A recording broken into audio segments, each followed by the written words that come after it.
बच्चों, इसके पहले वाले लेक्चर्स में हमने अवतल दर्पण या उत्तल दर्पण से बनने वाले जो प्रतिबिंब हैं उनको कैसे हम ग्राफी विधि से दिखाते हैं, इसके बारे में हमने आपको बताया। अब इसमें लेक्चर 6 में हम अवतल दर्पण द्वारा बनने वाले प्रतिबिंबों की स्थितियों के बारे में पता करेंगे। तो उसमें पहली स्थिति आती है बच्चों, जब वस्तु अनंत पर स्थित हो। तो एक बार पहले हम आप लोगों को बता चुके कि अनंत कहीं बहुत दूर नहीं होता। अनंत वास्तव में जहां से किरणें आपस में समांतर आती हैं, अगर किरणें आपस में समांतर आ रही हैं, पैरेलल आ रही हैं, आपस में समांतर आ रही हैं, तो इसका मतलब कि वस्तु जो है वो अनंत पर है। अब एक काम आपको करना है, आपको अवतल दर्पण को ऐसा रखना है कि अवतल दर्पण की जो मुख्य अक्ष है, जैसे जो मुख्य अक्ष जिसको हम कहते हैं अवतल दर्पण की, वो अवतल दर्पण की मुख्य अक्ष भी इन किरणों के समांतर हो जाए। भाई वस्तु को तो हम हटा नहीं सकते, वस्तु का स्थान या लोकेशन तो हम चेंज नहीं कर सकते, तो क्यों ना हम अवतल दर्पण को ही ऐसे रखें कि इसकी मुख्य अक्ष इन आपतित आपस में समांतर किरणों के समांतर हो जाए। तो अब इससे फायदा क्या होगा? इससे सबसे बड़ा फायदा तो ये होगा कि ये आपतित किरणें और मुख्य अक्ष ये सभी आपस में समांतर हो जाएंगे, सभी आपस में समांतर हो जाएंगे। तो देखो, जैसे मान लो यहां पर हम एक अवतल दर्पण लेते हैं, देखो एक अवतल दर्पण ले, मान लो ये अवतल दर्पण है। तो खींचना है, तो खींचने के लिए आपको तो ऐसे वृत्त के चाप की तरह खींचना पड़ेगा ना, पेंसिल लेकर के और वो लेकर के कंपास लेकर के और चाप लेकर के ऐसे खींचना पड़ेगा। लेकिन हम तो वैसे अंदाज पे खींचते रहे हैं, लेकिन आप तो थोड़ा सावधानी बरतिएगा। मान लो ये इसकी मुख्य अक्ष है, ये मुख्य अक्ष है, तो मुख्य अक्ष ने दर्पण को जहां कट कर दिया है लिख देना P, ये क्या हो गया? ध्रुव हो गया। अब एक काम और करना कि दूरी जो है, जैसे पोल से माने ध्रुव से इतनी दूरी पर और इतनी दूरी पर दो बिंदु ले लेना, ठीक है। यहां मान लो C वक्रता थी, तो C और P का ठीक मध्य बिंदु जो होगा वो F होगा, फोकस होगा। अब किरणें आपस में समांतर आ रही हैं, हमने अवतल दर्पण को ऐसे रखा है कि ये जो आपस में समांतर किरणें आ रही हैं वो मुख्य अक्ष के समांतर हो जाए। जितनी भी किरणें आए, किरणें तो वैसे अनंत आती हैं, तब क्या होगा बच्चों? आप जानते हो कि मुख्य अक्ष के समांतर अवतल दर्पण पर आपतित किरणें परावर्तन के पश्चात कहां से होकर जाती है बच्चों? कहां से जाती हैं? फोकस से जाती है। कहां से जाती है? फोकस से जाती है। माने परावर्तन के पश्चात फोकस पर, फोकस F पर मिलती है, तो प्रतिबिंब कहां बनेगा? तो प्रतिबिंब जहां पे किरणें परावर्तित होने के बाद मिलेगी मुख्य अक्ष पर वही बनेगा। तो प्रतिबिंब कहां बनता है? फोकस पर बनता है। प्रतिबिंब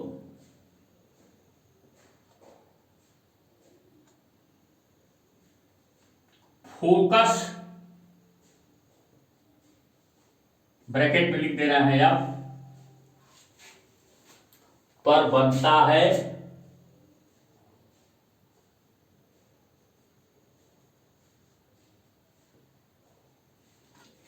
कैसा बनता है?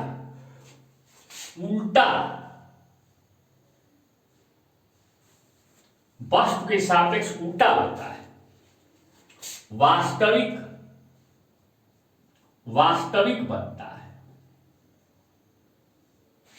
तथा वस्तु के सापेक्ष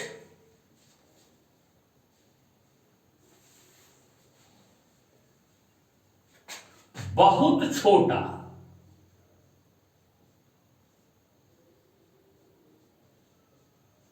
बहुत छोटा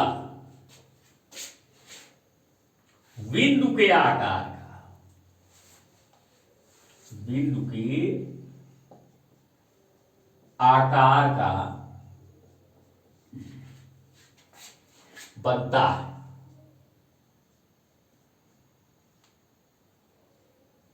अब बच्चों सबसे बड़ी समस्या ये आ गई कि कैसे माने कि यह वास्तविक है।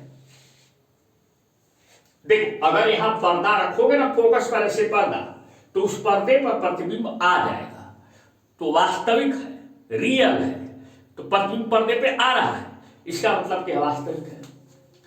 और चूंकि बिंदु के आकार का बन रहा है, तो कुछ बच्चों का सवाल होता है कि बिंदु के आकार का बन रहा है तो कैसे माने कि यह उल्टा है।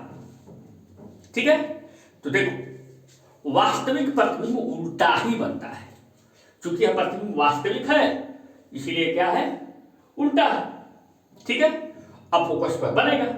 अब वस्तु को हमने दिखाया नहीं है, वस्तु कहीं इधर होगी, इधर कहीं वस्तु होगी, लेकिन हमने उसको दिखाया नहीं है।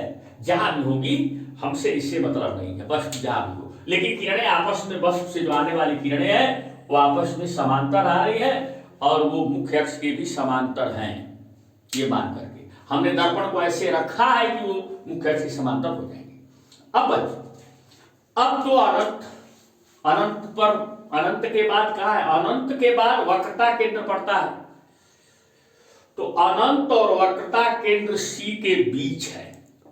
तो दूसरी स्थिति है बच्चों, दूसरी कंडीशन है, जब बस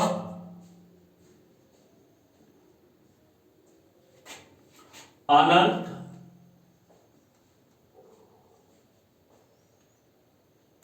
और वक्रता केंद्र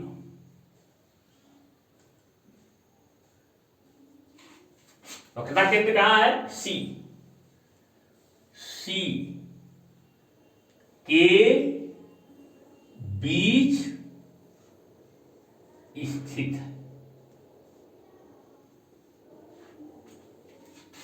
देखो, अब मान लेते हैं यह अवतल दर्पण, अब अंदाज पे माने, और ये इसकी मुख्य अक्ष, ये मुख्य अक्ष है, ये हो गया आपका पोल पी, ध्रुव जिसको हम ध्रुव कहते हैं। अब सावधानी इतनी बरतना जरूर, अगर अंदाज पे बना रहे हो तो सावधानी बरतना कि जितनी दूरी पर पी से, जितनी दूरी पर एफ लेना, उतनी ही दूरी पर सी लेना। ये सी हो गया और ये क्या हो गया, एफ हो गया। अब एक वस्तु बना लो, मान लो यहां कोई वस्तु है, ए बी, ये वस्तु है। अब कैसे, कोई कहेगा, कुछ बच्चे कहते हैं कि कैसे मान लें कि यह वस्तु जो है अनंत से आगे आ गई। दरअसल अनंत से किरणें आपस में समांतर आती है, और थोड़ा सा और अनंत से आगे बढ़ेंगे तो किरणें आपस में समांतर नहीं रह जाएंगी। ठीक है, इसके बारे में पिछले लेक्चर में हमने विस्तार से समझाया है। तो आपस में समांतर नहीं रह जाएंगी, तो इसका जो हेड है, ये वस्तु का जो हेड है, हम केवल हेड पर एक बिंदु है ए, और केवल हम उस बिंदु का प्रतिबिंब प्राप्त करेंगे कि एक अंदाज करेंगे कि वो कहां बनेगा। तो इसका हेड है ए, और ये जो है मुख्य अक्ष पर है स्थित है बी, ए बी। तो अगर कोई किरण इस बिंदु ए से मुख्य अक्ष के समांतर जाती है, तो इसके बारे में हमें पता है, इसके बारे में हमें जानकारी है कि ये किरण जो है निश्चित रूप से फोकस से होकर के जाएगी, कन्फर्म। इसके बारे में हम लोग जानते हैं कि मुख्य अक्ष के समांतर जो किरण आएगी वह फोकस से होकर के जाएगी। और एक किरण के बारे में और हमें मालूम है, कौन, वक्रता केंद्र से होकर जाने वाली किरण। वक्रता केंद्र सी से अगर इस बिंदु से होते हुए कोई किरण जा रही है ऐसे, तो ये जो किरण है ये आपतित किरण है, अब पुनः अपने प्रारंभिक मार्ग पर वापस आ जाती है। तो ये आपतित किरण मुख्य अक्ष के समांतर है जो बिंदु ए से चली है, ये परावर्तित होने के बाद एफ से होकर जा रही है, और ये जो वक्रता केंद्र से होकर जाने वाली किरण है वो वक्रता केंद्र की सीध में जा रही है और पुनः आप वापस अपने मार्ग पर चली जा रही है। तो देखो ये दोनों परावर्तित किरण, एक परावर्तित किरण जो मुख्य अक्ष के समांतर गई है वो, और एक आपतित किरण ऐसे गई है परावर्तित हुई है, दोनों परावर्तित किरण यहां पे काट रहे हैं, यहां पे प्रतिच्छेदित कर रहे हैं। तो बिंदु ए का प्रतिबिंब यहां बनना चाहिए, बनेगा। तो आपको बहुत कुछ नहीं पता चला, आपको यह पता चला कि बिंदु ए कहां होगा, ये पूरी वस्तु का प्रतिबिंब हमें नहीं मालूम, लेकिन बिंदु ए यहां होगा यह हमें मालूम हो गया। अब हम लोग क्या करते हैं कि इसी की सीध में मुख्य अक्ष पर ऐसे याद रखते हैं ए बी, तो ए इधर नीचे होगा तो उल्टा हो गया। अब प्रतिबिंब यहां ए बी बना, तो प्रतिबिंब कहां बनता है, प्रतिबिंब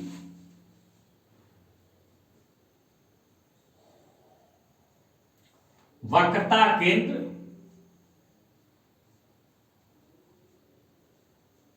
सी और फोकस एफ के बीच बनता है।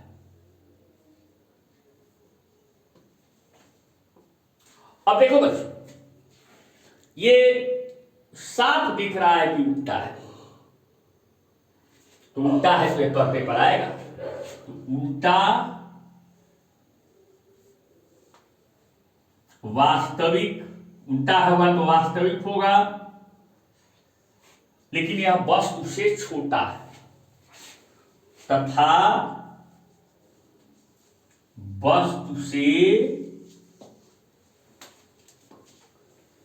छोटे आकार का